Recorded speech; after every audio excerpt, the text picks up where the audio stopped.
Hello everyone, I'm Hale Candor and I'm a fourth-year Filipino undergraduate student taking up economics and political science. And today, I'm going to share with you how I got into LSE and other universities without finishing my undergraduate degree yet and without work experience.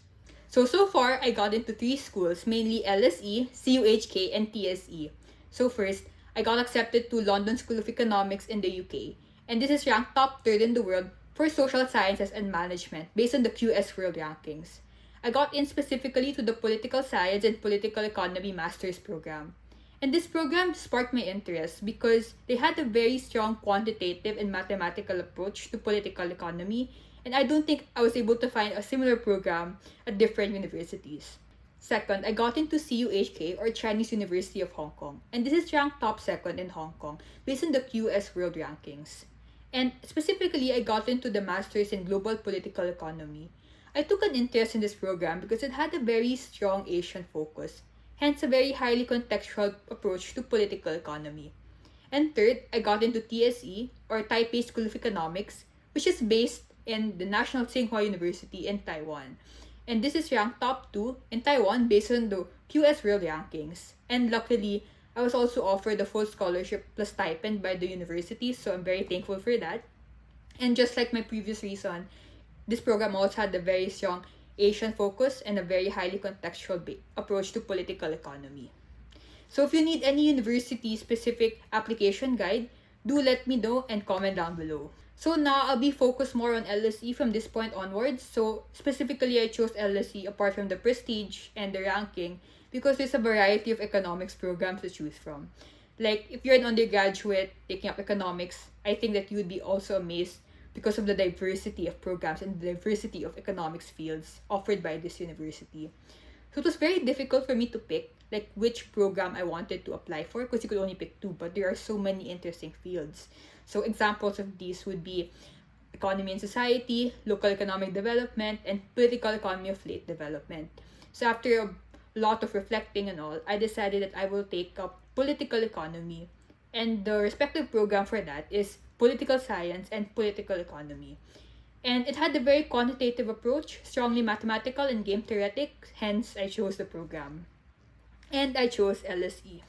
So I'll be discussing what application requirements I had to prepare when I applied to LSE, but I do believe that these application requirements would also apply to different universities. But before that, if you're going to apply to any university, please do make sure that you meet the entry requirements. Because for the Philippines, usually the UK would require a master's degree for you to apply for another master's degree, although sometimes a bachelor's degree would be accepted. So in the case of LSE, a bachelor's degree is accepted. Now that you have checked your entry requirements, this is what you have to prepare to apply to LSE. So first would be 2 recommendation letters.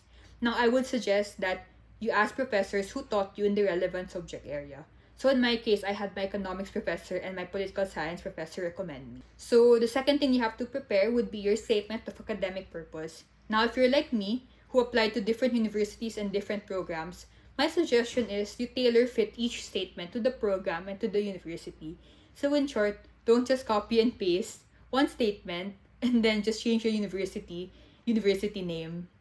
Third, you have to prepare your English proficiency requirement. Now, it really depends on where you're from, but if you're from the Philippines, most likely you might have to take an IELTS or take the TOEFL to prove that you're English proficient.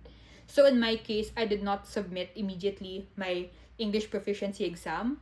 So I submitted my application without it, and then when I got the conditional offer, it was part of the conditions I had to fulfill, which is to take the exam. Fourth, you have to prepare your CV or resume.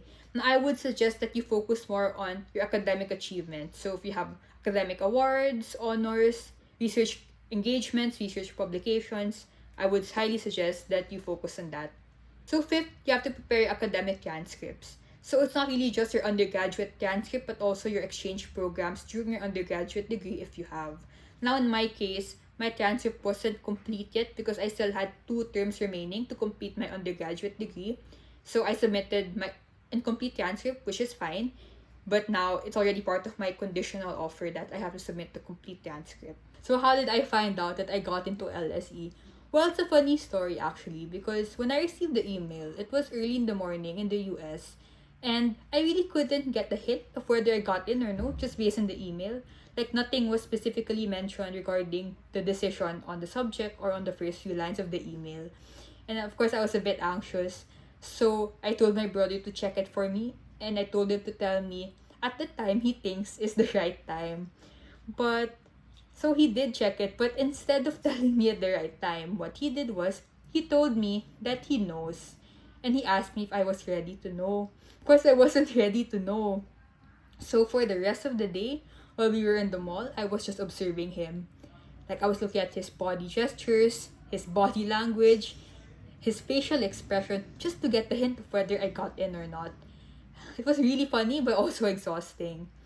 And I would ask him for advice. Like, I would ask him, do you think I should check it now? And then he would always tell me, it is logical to check it now so that if you don't get in, you have longer time to grieve.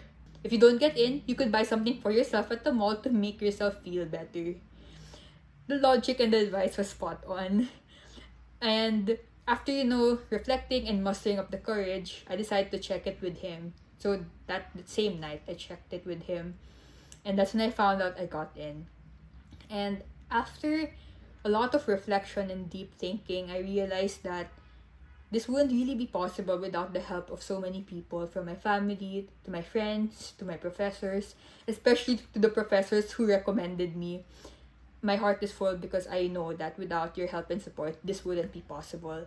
So thank you so much. And I dedicate this video, my first ever YouTube video, to those people who supported me in this entire journey. So to my viewers, thank you also for watching this video. So if you want to know more tips and tricks to perfect your university applications, do subscribe and comment down below. Thank you.